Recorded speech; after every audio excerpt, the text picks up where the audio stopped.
왕이 되었던 사울 왕에서부터 이제 쭉 이어져서 남왕국 유다가 멸망당한 BC 586년까지 그 왕국 시대라고 하는데, 그 왕국 시대도 보면은 사실은 통일 왕국 시대가 있고 분열 왕국 시대가 있어요. 그래서 통일 왕국 시대는 사울이 몇 년 있었나요? 대략 한 40년. 또 사울을 이어서 다윗이 왕이 됐죠. 예, 다윗이 또 한 40년. 다윗 뒤에는 다윗의 아들인 솔로몬. 솔로몬도 대략 한 40년. 그래서 이 시기를 우리가 통일왕국시대라고 합니다. 예, 이스라엘 12지파가 하나의 왕국으로 이렇게 세워졌기 때문에 통일왕국시대라고 하는데, 솔로몬 이후에 솔로몬의 아들이 누구냐면 르호보암이에요. 르호보암이 왕이 돼야 되는데, 르호보암이 왕위 계승은 하긴 했는데 이 정책을 잘못 쓰는 바람에 민심을 잃었어요. 그래서 10지파가 떨려 나갔습니다. 그래서 그 나라가 이제 남북으로 나뉘게 되는데, 그 북쪽에 10지파, 남쪽에 2지파. 그래서 르호보암은 2지파만 차지하게 됩니다. 예.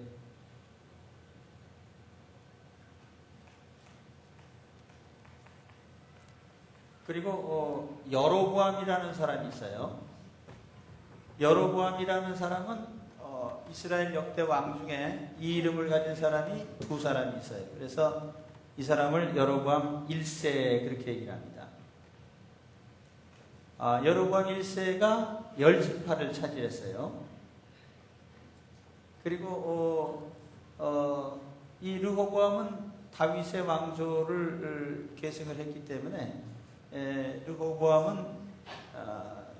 르호보암이 다스리던 나라가 이제 흔히 이제 이렇게 나눠진 다음부터 르호보암이 다스리던 나라 이름을 유다라고 부르고요.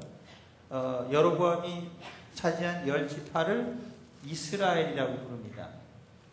그러니까 이 이스라엘이라는 이름은요, 성경에 여러 가지 의미가 있어요. 야곱의 별명이 이스라엘이죠. 또 12지파, 오늘날 이스라엘 나라 이름도 이스라엘이고, 또 통일왕국 시대에도 이스라엘이라는 말을 썼는데, 이렇게 남북으로 나뉜 후에는 남왕국 이름은 유다고 북왕국 이름은 이스라엘이에요. 그러니까 이때 이스라엘은 칭호가 이렇게 됩니다. 그러죠? 그리고 남왕국 유다는 당연히 예루살렘이 수도가 되는 것이고, 북왕국은 이제 내내 사마리아, 이 사마리아라고 하는 곳이 수도가 됩니다. 그렇게 해서 이제 쭉 가다가 이제 북왕국 10지파가 먼저 망해요. 주전 722년에 아시리아에게 멸망을 당하고, 그 다음에 남왕국 유다도 주전 586년에 바빌론 제국에게, 신바빌론 제국에게 멸망을 당해서 왕국시대가 끝납니다.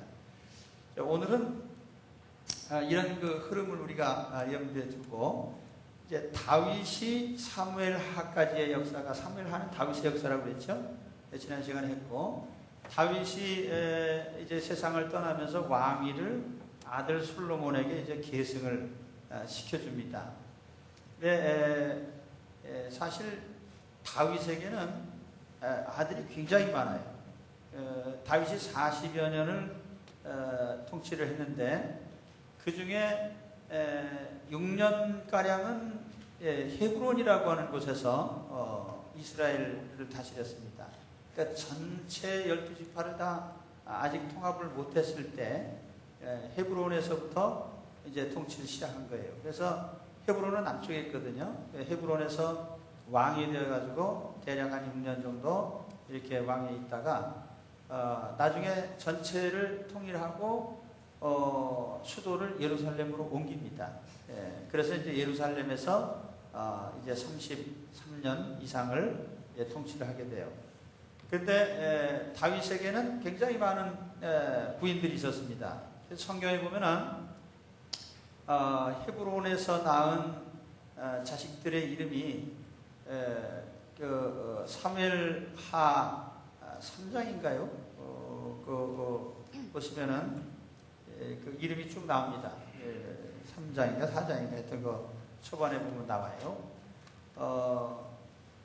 헤브론에서 낳은 아들들이 암논, 길르압, 압살롬, 아도니아, 스바디아, 이드람 이렇게 6명이 이름이 나오는데 그 엄마의 이름이 다 다릅니다. 그러니까 각기 다른 부인들로부터 이렇게 아들들을 낳았고 예루살렘으로 옮긴 후에도 성경에 나타난 아들들의 이름이 또 쭉 나오는데 삼무아, 소밥, 나단, 솔로몬, 이팔, 엘리수아, 네벡, 야비야, 엘리사마, 예리아다, 엘리벨렛 이렇게 아들이 많아요. 그래서 솔로몬이 이제 다윗이 임종할 때 왕위를 이제 물려줘야 되는데 이 당시에 이제 암논은 불륜을 저질렀잖아요. 아시죠? 이봉두이를 부끄럽게 만들어서 암논이 이봉누이를 욕구했는데 그 이봉누이가 누구의 친누이냐면은 압살롬이에요. 압살롬이지. 네, 맞죠? 제가 이제 하도 이름이 많아가지고 지금 헷갈리는데 그래가지고 복수를 하죠. 그래서 자기 형을 죽여버립니다. 그래서 암논은 그래서 죽고 길르압은 몸이 허약해서 죽었는지 그 이후에 기록이 없어요. 그리고 압살롬은 또 아버지한테 반역했다가 또 죽임당했죠. 그러고 나니까 서열 4위가 누구냐면 아도니아입니다. 그래서 이 아도니아가 아버지가 세상 떠날 무렵이 되니까 왕위의 욕심을 가지게 돼요. 이제는 내가 아버지의 왕위를 계승해야지. 자기가 서열 3위니까. 그리고 실제로 솔로몬은요, 한참 뒤에 나옵니다. 서열로 따지면은, 예루살렘에서 낳은 자식들 명단에서도 보면은, 삼무아, 소밥, 나단, 솔로몬 해가지고, 밧세바가 낳은 아들들 가운데도 4번째예요. 그래서 솔로몬은, 장남이 아니에요. 그러니까 솔로몬은 전체 서열로도 한참 밀리고 그런데 그러니까 아도니아가 당연히 이제 왕위는 내가 차지해야 되겠다라는 생각을 가지고 아주 지가 왕위 계승 운동을 합니다. 그래서 미리 자기 호위병도 세우고 경호원도 채용을 하고 그러면서 왕인 척하고 근데 이 아도니아를 왕으로 세우는데 가담한 참모들이 2사람이 있어요. 아주 중요한 참모가 2사람인데 하나는 대제사장이었던 아비아달이라는 사람이고 또 하나는 군대 총사령관이었던 요압입니다. 그러니까 요압은 다윗 평생에 다윗의 오른팔 역할을 했던 군 통수권자예요. 그렇기 때문에 요압이 지지하고 이 영적인 대제사장이 지지하면은 왕위는 넘어오는 것으로 이렇게 생각이 될 수가 있어요. 그렇죠? 그러니까 이제 이 아도니아는 이제는 군대도 나를 지지하고 또 제사장도 나를 믿으니까 나는 왕이 됐다. 그래서 지가 아예 그냥 즉위식 비슷한 파티를 벌이고 이렇게 하는데 이 소식이 이제 선지자에게 알려지고 이제는 이 사실을 안 솔로몬 측근들이 이제 다시 반발을 하고 솔로몬을 왕위로 왕위에 올리는 그런 작업을 합니다. 그래서 다윗에게 이제 다 찾아가서 왕이 빨리 후계자를 지목을 하십시오. 저 아도니아가 왕이 되겠다고 저렇게 설치고 있는데 왕께서 빨리 지명을 하셔서 왕위 계승을 해 주십시오. 근데 다윗은 솔로몬을 후계자로 이렇게 이미 하나님의 계시를 받아서 알고 있었고, 또 솔로몬이 아마 다윗의 총애를 받았던 것 같아요. 우리가 그렇잖아요. 그 아내가 이쁘면 자식도 이쁘고, 아내가 미우면 자식도 있고, 또 거꾸로 남편이 좋으면 자식도 좋고, 남편이 미우면 자식도 믿고. 그래서 남편이 사랑을 안 해준 아내는 자식을 갖다 과월에 맡깁니다. 그래서 우리가 요즘 시대가 이제 그런 시대인데, 아무튼 다윗은 밧세바를 상당히 총애를 한 것 같고, 그래서 이제 선지자가 충고를 합니다. 다윗에게 가서 확답을 받아가지고 오십시오. 그랬더니 다윗이 이게 무슨 소리냐? 난 아무 소리도 안 했는데 어떤 놈이 지가 왕이라고 그러냐? 그러면서 다윗이 이제 솔로몬을 왕위로 이렇게 세울 것을 명령을 합니다. 이때 솔로몬 편에 가담했던 대제사장은 사독이라는 대제사장이 있고, 군지휘관은 분하야라고 하는 이 사람은 그 블레셋 사람들을 아마 피정복민 가운데 군대를 또 편성하고 어떻게 보면 외인 부대 비슷한 이런 부대의 지휘관입니다. 그래서 분하야를 군대 총사령관으로 세워서 솔로몬을 돕도록 합니다. 그래서 이제 솔로몬이 왕위에 즉위를 하죠. 솔로몬이 왕위에 즉위를 하게 되니까 아주 온 백성이 다 이렇게 환영을 하면서 참 이렇게 하니까 그때까지 왕이 되려고 공작을 했던 아도니아는 이제 반역자가 된 겁니다. 하루아침에 아버지의 뜻을 어기고 지멋대로 왕이 되려고 했으니까. 그래서 이 아도니아가 자기가 이 생명이 위험한 줄 알고 이제는 납작 엎드리죠. 다 포기를 했는데 이제 이러한 그 사건이 있은 후에 다윗이 임종을 하면서 솔로몬에게 그런 충고를 합니다. 내 생전에 내가 다루던 사람들, 그 가운데 요압이라는 사람을 절대로 가만두지 마라.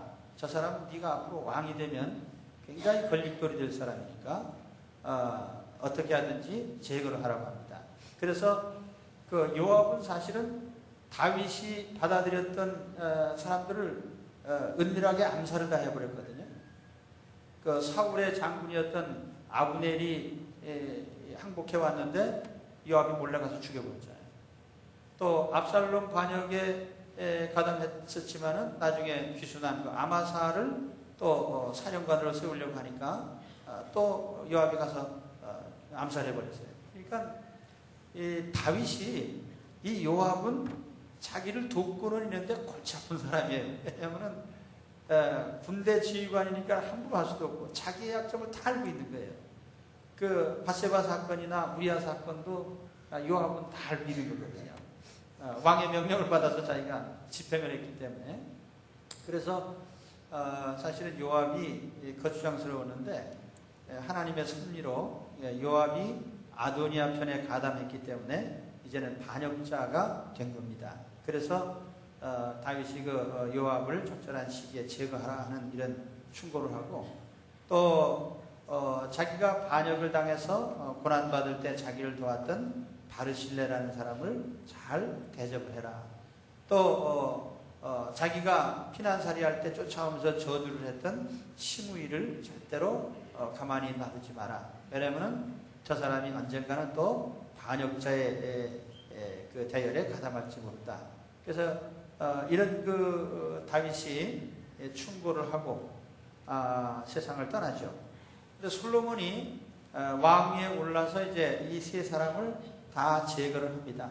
요압도 죽이고, 또 아도니아도 역시 계속 자기 신세를 모르고 이것저것 얘기하다가 결국에는 솔로몬이 그도 제거해버립니다. 그러니까 솔로몬이 어떤 면에서 보면은 정치적인 감각도 탁월하게 있어요. 그래서 그가 아버지가 거추장스럽게 생각하는 사람들을 차례로 다 제거하고 왕권을 확립합니다. 그래서 왕의 계승이 사실은 다윗에게서 솔로몬으로 넘어올 때 그렇게 순탄한 것은 아니었는데 하여튼 솔로몬이 확고부동한 그런 정치적인 결단을 해서 미리 위험한 인물들은 다 죽여버리고 그래서 왕권을 확보하게 됩니다. 솔로몬이 이렇게 해서 이제 왕위에 올랐는데 솔로몬이 왕위를 계승하고 한 업적은 사실은 큰 업적이라고는 별다른 건 없어요. 솔로몬의 생애 중에 제일 큰 업적은 사실은 이 성전을 건축한 겁니다. 예.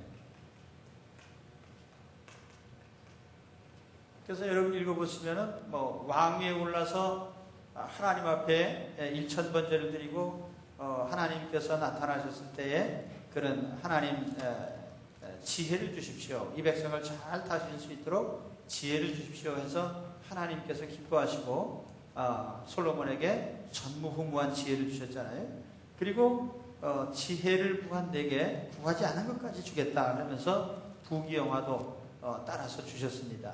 우리가 솔로몬 통치에서 보면은 왕위에 오른 후에는 이제 1000번제 드리고 하나님께 지혜를 구하는 장면이 솔로몬에게 나오는데 솔로몬은 사실은 그런 면에서 보면 상당히 지혜롭다고 볼 수 있어요. 인간적으로 지혜로운 왕이다. 그래서 솔로몬이 우리 성경에 보면은 솔로몬이 지은 책이 뭐가 있어요? 솔로몬이 지은 지혜서라고 할 수 있는 잠언. 잠언 보시면은 솔로몬 평생에 자기가 겪은 인생 경험이나 또는 모든 그런 경륜들 이런 걸 모아가지고 잠언을 썼습니다. 잠언을 읽어보면 인생살이 잘 할 수가 있죠. 또 잠언 다음에 또 뭐가 있어요? 솔로몬이 쓴 글에 전도서.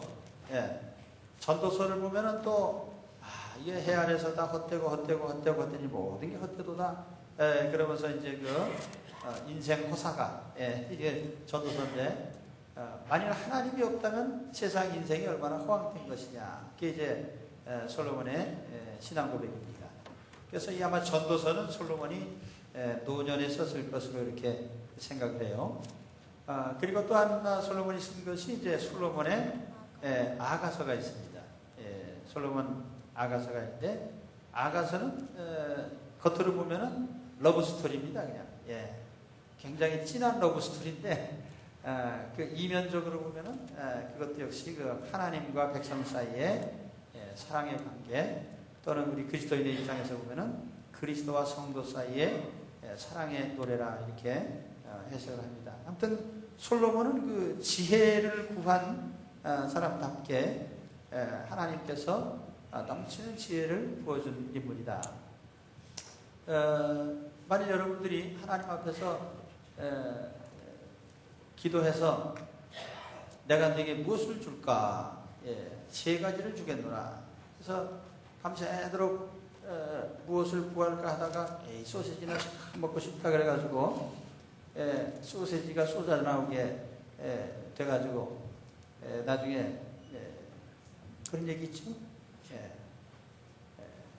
중요한 거 3가지 구하라고 그랬더니 기가 소세지 구해가지고 할아버지가 화가 나가지고 이놈의 소세지 할머니 코에 가서 딱 달라붙어라.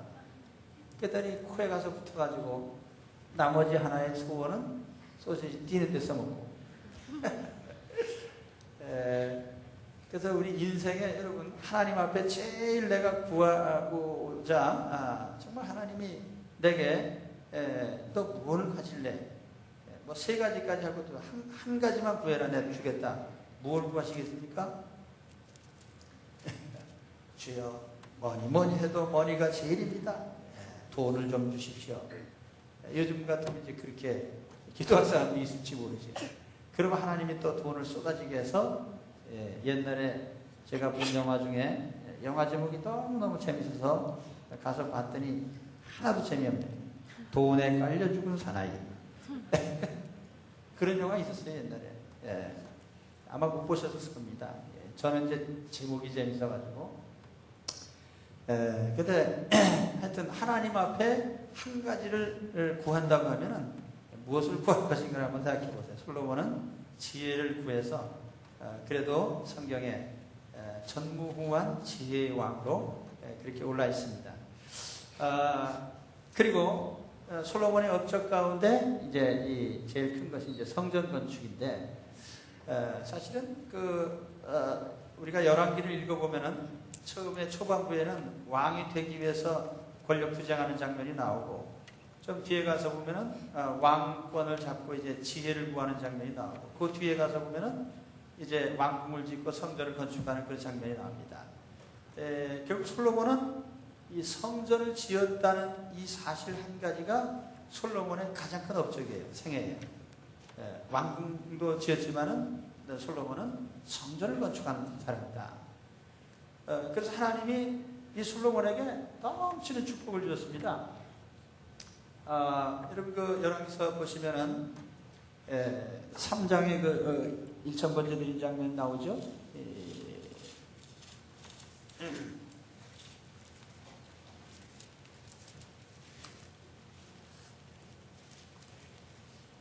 그렇죠. 그리고서 하나님 앞에 지혜의 은혜를 받는 장면이 나오고, 자 4장 20절에 가서 보면은 거기에 이제 솔로몬이 참 많은 물질 축복을 받아요. 인구도 많고 또 조공을 주변에서 많이 바쳐서 정치적으로도 성공하고 22절에 가서 보면은 하루 음식물에 뭐 가는 밀가루가 뭐 얼마고 굵은 밀가루가 얼마고 하면서 이렇게 솔로몬의 그 물질적인 풍요로움에 대해서 얘기를 하고 있습니다. 지혜를 구했지만 하나님께서 이런 풍요로움까지 다 주신 거죠. 근데 그것도 뒤에 뒤로 가서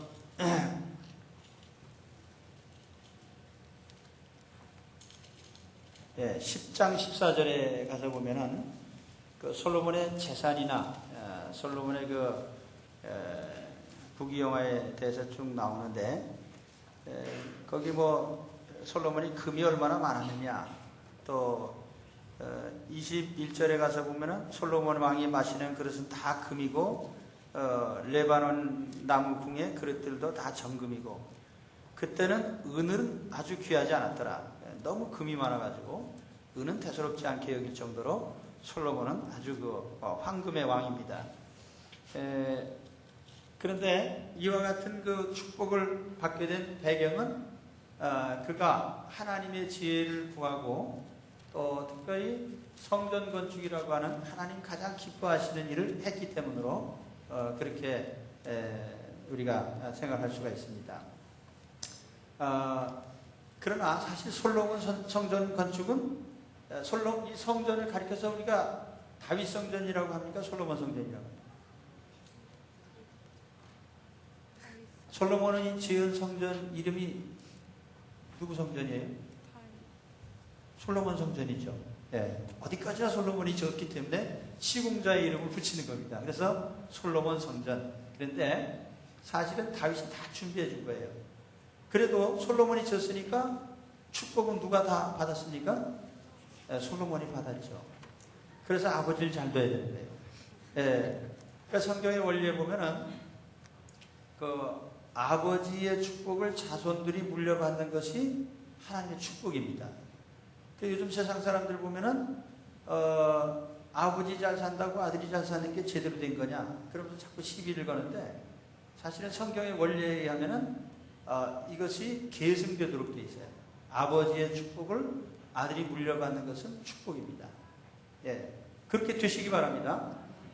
우리 안 믿는 사람들이야 뭐 요즘에는 뭐라고 하던가요? 대물림 또 뭐라고 합니까? 그 나쁜 뜻에서 세습. 세습 가지고 자꾸 욕을 하는데 성경에 보면은요 축복이 세습이에요. 그리고 아브라함과 이삭과 야곱이라는 이 사상 자체가 그게 세습이거든요. 하나님의 영광의 축복을 이어가는 거예요. 예. 그래서 아버지가 훌륭한 신앙을 가지고 있을 때 아들이 복을 받습니다. 그러니까 우리가 아버지 덕을 못 봤다면은 어떻게 해야 되죠? 내 자식이 아버지 덕을 보게 해야 돼, 영적으로. 예. 그렇다고 무슨 물질을 물려주라 그런 의미보다도 아버지가 하나님을 신실히 섬기니까 아들이 모든 복을 통째로 받게 되더라. 그래서 우리가 형편이 어떻든지 간에 하나님을 신실히 섬겨야 돼요. 그러면 반드시 그 축복을 자손들이 물려받게 되어 있습니다. 그러니까 솔로몬의 성전은 어떤 측면에서 보면은 아버지의 신앙에 대한 열매다 그렇게 볼 수 있고, 또 성전이라고 하는 것 자체가 하나님이 가장 기뻐하시는 거예요. 예, 성전. 하나님의 집이 얼마나 중요하냐. 우리 모든 삶에서 요즘으로 말한다면 교회 중심, 하나님 성전이 얼마나 우리에게 중요한 의미가 있는가. 하나님의 성전에 우리의 모든 몸과 마음으로 헌신하게 될 때, 우리 모든 헌신이 성전에 있을 때 하나님께서 가장 기뻐하시고 거기에 하나님의 넘치는 축복을 주시도록 되어 있습니다. 유대인들의 풍속에 보면은 결혼식 때 신랑 신부가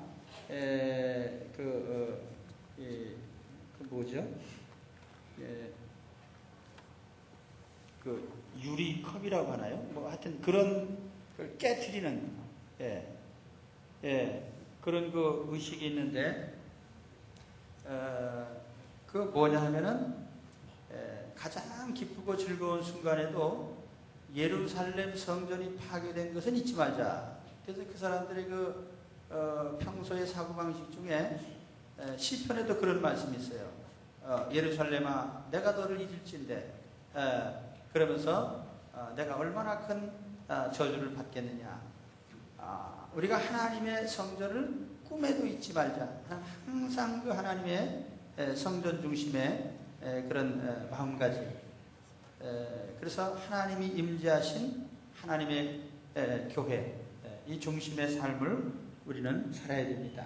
오늘 시간이 좀 경과됐기 때문에 다음 시간에도 계속 할 텐데요. 오늘 솔로몬에 대해서 조금 얘기를 했습니다. 솔로몬은 아버지의 신앙적인 유산을 물려받아서 축복을 받은 왕이다. 그래서 뒤에 가서 보면은 솔로몬이 죄를 지어서 사실 솔로몬 자신이 하나님 앞에 벌을 받아야 됨에도 불구하고 당대의 벌을 또 안 내리셔요. 그걸 보면은 하나님이 그 은혜가 얼마나 크냐 말이에요. 아버지 그 신앙으로 아들이 복을 받고 또 아버지 얼굴을 봐가지고 하나님이 솔로몬을 봐주신 거예요. 또 잘못을 했어도. 그러니까 오늘 우리의 신앙이 우리 자녀들에게 얼마나 큰 축복과 긍휼로 나타나는가에 대해서 우리가 한번 생각해 봐야 됩니다. 기도하겠습니다. 하나님 아버지